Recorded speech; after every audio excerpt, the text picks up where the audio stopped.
गुरुर्ब्रह्मा गुरुर्विष्णु गुरुर्देवो महेश्वरः गुरुः साक्षात् परब्रह्म तस्मै శ్రీ గురవే నమః.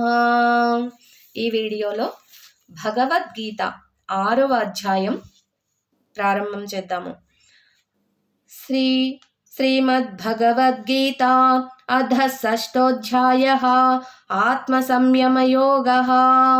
6వ అధ్యాయం ఆత్మ సంయమ యోగం. శ్రీ భగవానుడు ఇలా ఇంతకుముందు కర్మయోగం, జ్ఞానయోగం, కర్మ సన్యాస యోగం గురించి అర్జునులకు వివరించి ఉన్నారు.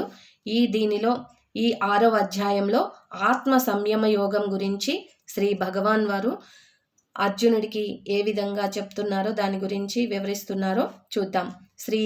శ్రీ భగవాన్ ఉవాచ అనాశ్రితః కర్మ ఫలం కార్యం కర్మ కరోతి యః స సన్యాసి చ యోగీ చ న నిర్చాక్రియః.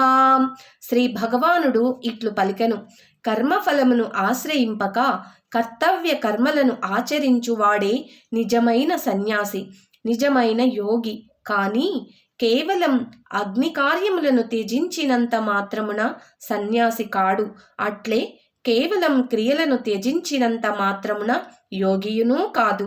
యం సన్యాసమితి ప్రాహుః యోగం తం విద్ధి పాండవ నహ్య సన్యస్త సంకల్పో యోగి భవతి కచ్చవా.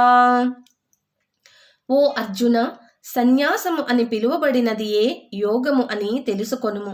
ఏలనన సంకల్పత్యాగము చేయని వాడెవ్వడును యోగి కాలేడు.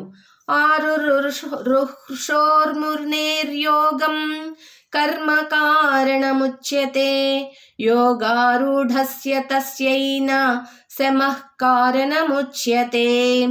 యోగారూఢ స్థితిని పొందువారు మననశీలుడైన పురుషునకు నిష్కామ కర్మాచరణము వలననే యోగ ప్రాప్తి కలుగును. యోగారూఢుడైన పురుషునకు సర్వ సంకల్పరాహిత్యమే మోక్ష ప్రాప్తికి మూలము. యదా హినేంద్రియార్థేషు న కర్మస్వనుష్ఠఘ్నతే సర్వసంకల్ప సన్యాసి యోగారూఢస్తదోచ్యతే.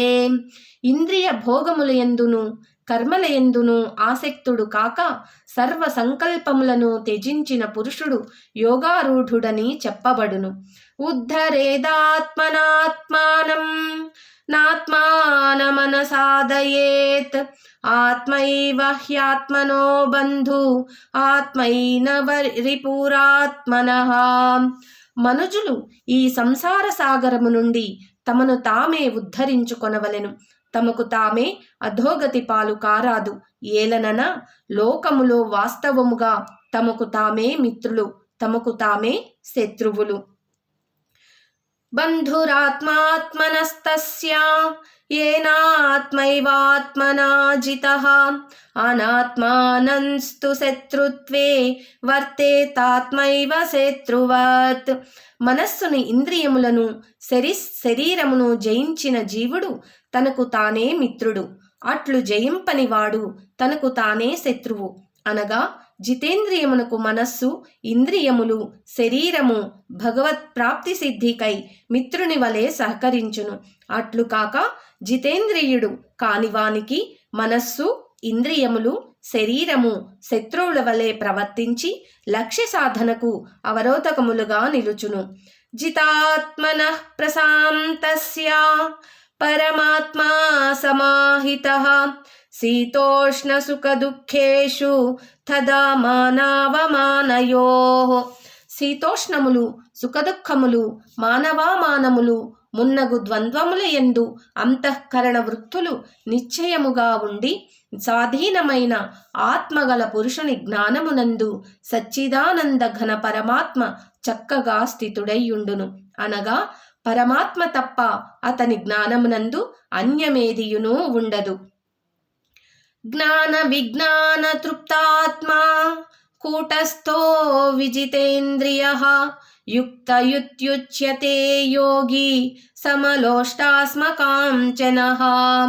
పరమాత్మ ప్రాప్తి నొందిన యోగి యొక్క అంతఃకరణమునందు జ్ఞాన విజ్ఞానములు నిండియుండును. అతడు వికారరహితుడు, ఇంద్రియాదులను పూర్తిగా వశపరుచుకొనినవాడు. అతడు మట్టిని, రాతిని, బంగారమును సమానముగా చూచును. సృహ్నిర్నుత్రార్యుదాసీన మధ్యస్థే ద్వేష్య బంధుషుః సాధుష్వసి చ పాపేషు సమబుద్ధిర్విశిష్యతే. సుహృదులయందును, మిత్రులయందును, శత్రువులయందును, ఉదాసీనులయందును, మధ్యస్థులయందును, ద్వేషింపదగిన వారియందును, బంధువులయందును, ధర్మాత్ములయందును, పాపులయందును సమబుద్ధి కలిగియుండువాడు మిక్కిలి శ్రేష్ఠుడు. యోగీ యుంజీత సతతం ఆత్మానం రహసి స్థితః ఏకాకియత చిత్తాత్మా నిరాశీర పరిగ్రహః. శరీరేంద్రియ మనస్సులను స్వాధీనపరుచుకొనని వాడు, ఆశారహితుడు, భోగ సామగ్రిని ప్రోగు చేయనివాడు అయిన యోగి ఒంటరిగా నిర్జన ప్రదేశమున కూర్చొని ఆత్మను నిరంతరము పరమాత్మయందు లగ్నం చేయవలెను. శుచౌ దేశే ప్రతిష్ఠాస్య స్థిరమాసనామాత్మనః నాత్యుచ్ఛ్రితం నాతి నీచం చైలాజిన కుశోత్తరం. పరిశుభ్రమైన ప్రదేశమున క్రమముగా దర్భాసమును, జింక చర్మమును, వస్త్రమును ఒకదానిపై ఒకటి పరిచి అంత ఎక్కువగా కాని తక్కువగా కాని కాకుండా సమానమైన ఎత్తులో స్థిరమైన స్థానమును ఏర్పరచుకొనవలెను. తత్రైకాగ్రం మనః కృత్వా యత చిత్తేంద్రియ క్రియః ఉపవిశ్వాసనే యుంజాత్ యోగమాత్మ విశుద్ధయే. ఆ ఆసనముపై కూర్చొని చిత్తేంద్రియ వ్యాపారములను వశమునందుంచుకొని ఏకాగ్రత గల మనస్సుతో అంతఃకరణ శుద్ధికై ధ్యానయోగమును సాధన చేయవలెను. సమం కాయ శిరోగ్రీవం ధారయన్నచలం స్థిరః సంప్రేక్ష్య నాసికాగ్రం స్వం దిశాచ్చనవలోకయన్. శరీరమును, మెడను, శిరస్సును నిటారుగా, నిశ్చలముగా, స్థిరముగా నుంచి చూపులను ఏ దిక్కునకు పోనీయక తన నాసికాగ్ర భాగమునందే దృష్టిని నిలుపవలెను. ప్రశాంతాత్మా విగతభీః బ్రహ్మచారీ వ్రతే స్థితః మనః సంయమ్య మచ్చిత్తో యుక్త ఆసీత మత్పరః. ధ్యానయోగి ప్రశాంతాత్ముడై, భయరహితుడై, బ్రహ్మచర్య వ్రతమును పాటించుచు మనోనిగ్రహంతో మత్పరాయణుడై నిశ్చలుడై ఉండవలెను. యుంజన్నేవం సదాత్మానం యోగీ నియతమానసః శాంతిం నిర్వాణ పరమాం మత్సంస్థామధిగచ్చతి. మనోనిగ్రహశాలి అయిన యోగి నిరంతరము పరమేశ్వరుడైన నా స్వరూపమునందే ఆత్మను ఈ విధముగా లగ్నమునర్చి నా యందున్న పరమానందమునకు పరాకాష్ఠ రూపమైన శాంతిని పొందును. న్యాత్యస్నతస్తు యోగోస్తి నచైకాంత మనస్నతః చాతి స్వప్నశీలస్య జాగ్రతో నైవ చార్జున. అర్జున, అతిగా భుజించిన వానికిని, ఏమాత్రము భుజింపని వానికిని, అతిగా నిద్రించు వానికిని, ఎల్లప్పుడూ మేల్కొనియుండు వానికిని ఈ యోగసిద్ధి కలుగదు.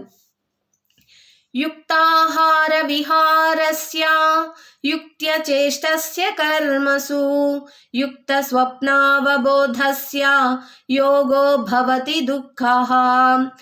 ఆహార విహారాదులయందును, కర్మాచరణములయందును, జాగృత్ సుషప్నాదులయందును యథాయోగ్యముగా ప్రవర్తించు వానికి దుఃఖనాశనకముగు ధ్యానయోగము సిద్ధించును.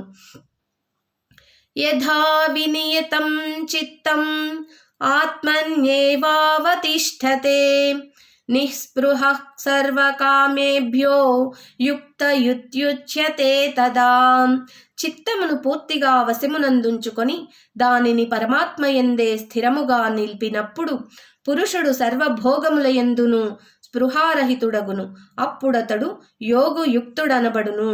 యథా దీపో నివాతస్థో నేంగతే సోపమా స్మృతా యోగినో యత చిత్తస్య యుంజతో యోగమాత్మనః.